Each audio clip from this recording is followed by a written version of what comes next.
Doctor Mohammad ইউনূসের নেতৃত্বাধীন অন্তর্বর্তীকালীন সরকারের বিরুদ্ধে বিএনপি সহ নির্বাচনমুখী রাজনৈতিক দলগুলো যদি নির্বাচনী রোডম্যাপের দাবিতে রাস্তায় নামে, আমি কিন্তু আর অবাক হব না। ঠিক সেরকমই একটা আলামত দেখতে পাচ্ছি। আমার মনে হয় খুব সহসাই এই সরকারের বিরুদ্ধেই বিএনপি রাজপথে নেমে যাবে। কারণ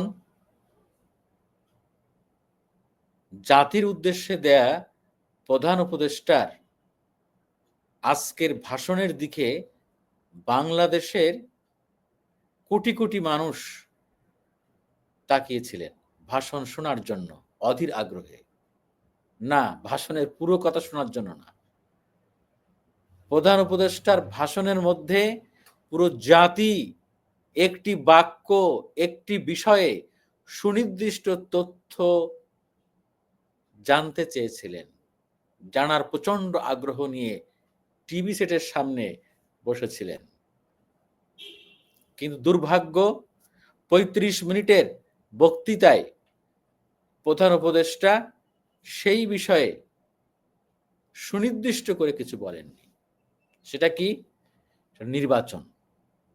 আগামী জাতীয় সংসদ নির্বাচন এই সরকার কবে দিবে সেটার সুনির্দিষ্ট একটি রোডম্যাপ সবাই প্রত্যাশা করেছিল যে আজকে উনি ঘোষণা করবেন। এই সরকারের ১০০ দিন পূর্তি উপলক্ষে উনি ঘোষণা করবেন।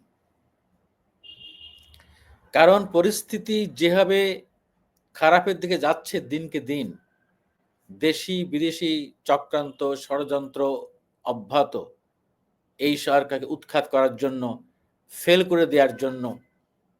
এই সরকারই কিন্তু বলছে যে হাসিনা সরকারের, এই ফ্যাসিস্ট সরকারের দোসররা প্রশাসনের রন্ধে রন্ধে বসে আছে, সমাজের নানা স্তরে আছে এবং তারা প্রতিনিয়ত অপচেষ্টা বলেন আর চেষ্টা বলেন করে যাচ্ছে কিভাবে পুনরায় আওয়ামী লীগকে পুনর্বাসন করা যায়। এরকম একটি অগ্নিগর্ভ অবস্থায় আবার একটি গুজবও আছে, যেটা আমি এখন পর্যন্ত বলি গুজব। সেটি হলো ট্রাম্প লীগ। অনেকে যোগ করে বলে এই আওয়ামী লীগ এখন ভর করেছে ট্রাম্পের উপরে। মার্কিন যুক্তরাষ্ট্রের নবনির্বাচিত রাষ্ট্রপতি, যে জানুয়ারি মাসে উনি শপথ নিলে উনি এই ডক্টর ইউনূসকে উৎখাত করে দিয়ে আবার শেখ হাসিনাকে বাংলাদেশে প্রধানমন্ত্রীর চেয়ারে বসাবেন। এরকম প্রত্যাশা আওয়ামী লীগের চেয়ে বেশি হলো ভারতীয় গণমাধ্যমের। ভারতীয় কিছু প্রোপাগান্ডা মেশিন আছে তাদের। প্রতিনিয়ত ডক্টর ইউনূস সরকারের বিরুদ্ধে, বাংলাদেশের বিরুদ্ধে সাম্প্রদায়িক উস্কানি দিয়ে যাচ্ছে এবং বলছে ট্রাম্পের ক্যাবিনেটে, ট্রাম্পের প্রশাসনে যাদেরকে নিয়োগ দেওয়া হচ্ছে সব গুরুত্বপূর্ণ পদে ভারতীয় বংশোদ্ভূত নাগরিক। অতএব এবার মোদি আর ট্রাম্প হলো দুই বন্ধু, তার সঙ্গে যুক্ত হচ্ছে কিছু ভারতীয় কর্মকর্তা ট্রাম্প প্রশাসনে, হোয়াইট হাউসে। তাহলে আর যায় কোথায়? ট্রাম্প দায়িত্ব নিয়ে আর ৭ দিনের মধ্যেই তো লেজ গুটিয়ে ডক্টর ইউনূসকে পাল্টাতে হবে। খুবই দুঃখজনক, হতাশাজনক। এটা বলার, নিন্দা জানানোর ভাষা নেই একজন বাংলাদেশী হিসাবে, যে আমাদের একটি প্রতিবেশী দেশ, তাদের নাগরিকরা কিভাবে এই ধরনের জঘন্য মিথ্যাচার করতে পারে। শেখ হাসিনার মতো একটা স্বৈর শাসককে ভারত ১৫.৫ বছর বসিয়ে রেখেছিল তাদের স্বার্থে। গণ অভ্যুত্থানে এই সরকারের পতন হয়েছে। শেখ হাসিনা পালিয়ে গেছে ইন্ডিয়াতে এবং তারা তাকে আশ্রয় দিয়েছে এই পলাতক প্রধানমন্ত্রীকে। এখন তাকে নিয়ে তাদের যত চুলকানি, তো কষ্ট। আমরা তো বুঝি সবচেয়ে ভারতের মনোবেদনাটা কোথায়। যাই হোক, আমি যে কথাটি বলছিলাম, ডক্টর মোহাম্মদ ইউনূস সরকারের বিরুদ্ধে আমার মনে হয় যে বিএনপি সহ রাজনৈতিক দলগুলো তারা রাস্তায় নামবে এবং এর জন্য এই সরকারই দায়ী হবে।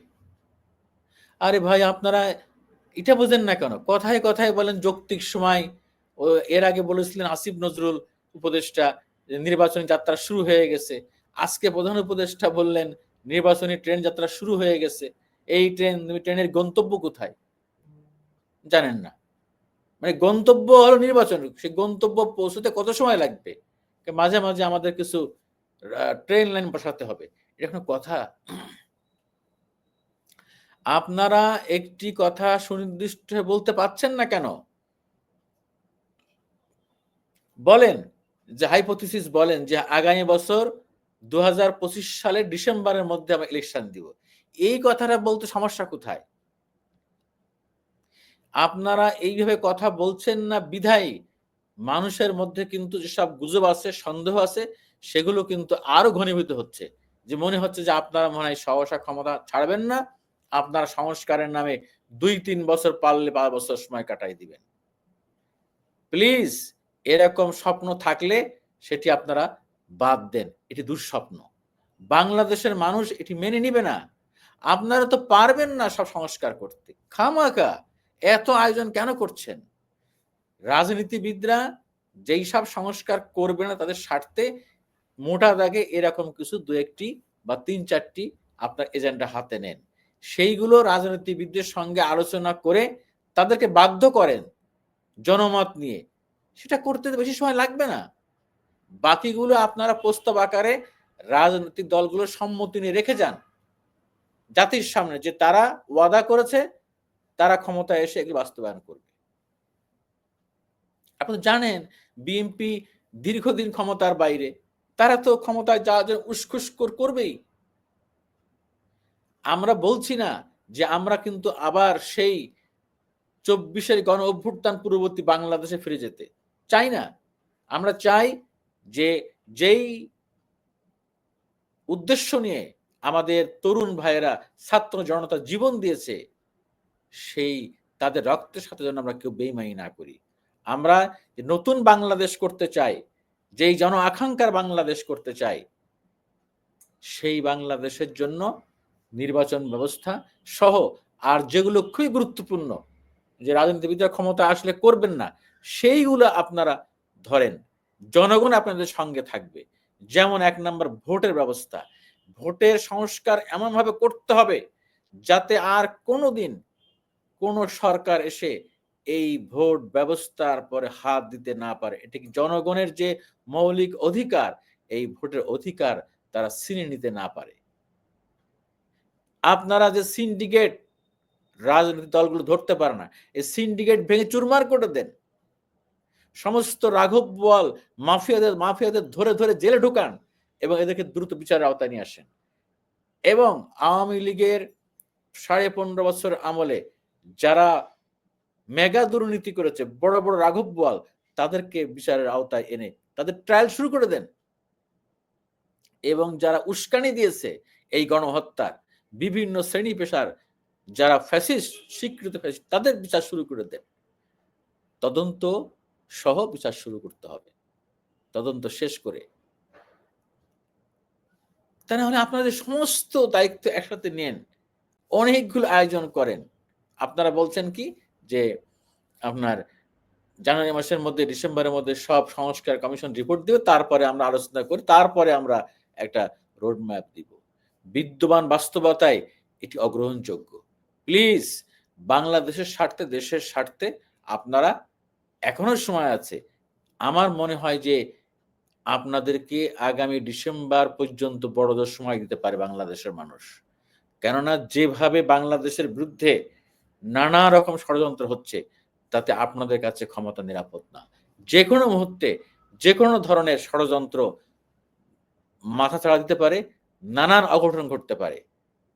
সেজন্য আমরা বলব যে আপনাদেরকে এই ছাত্র জনতা, বাংলাদেশের মানুষ যে ইজ্জত দিয়ে, যে সম্মান দিয়ে আপনাদের বসিয়েছে, আপনারা সেই সম্মান বজায় রেখে আপনারা জন আকাঙ্ক্ষার মৌলিক দিকগুলো বাস্তবায়ন করে সম্মানের সঙ্গে একটি গ্রহণযোগ্য জাতীয় নির্বাচন দিয়ে নির্বাচিত সরকারের কাছে ক্ষমতা হস্তান্তর করে আপনারা বিদায় নেন। আপনারা বাংলাদেশের ইতিহাসে স্বর্ণাক্ষরে আপনাদের নাম লেখা থাকবে। আশা করব যে আপনাদের ভুল ভাঙবে।